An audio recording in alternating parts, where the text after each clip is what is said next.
የስምንተኛው ሳምንት ሆሳዕና ነው።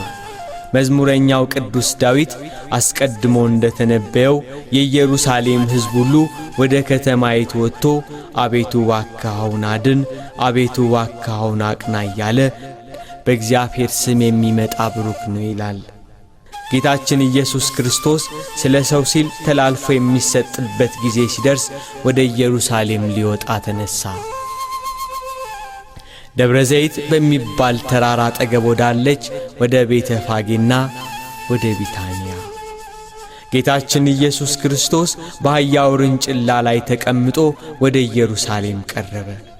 የሮማውያን ግዛት ያማረራቸው የተስፋይቱ ሀገር ሕዝቦች መሲሁ ወታደር አሰልፎ ከሮማውያን ቅኝ ግዛት ያወጣናል ብለው ጓግተው ይጠብቁ ነበር።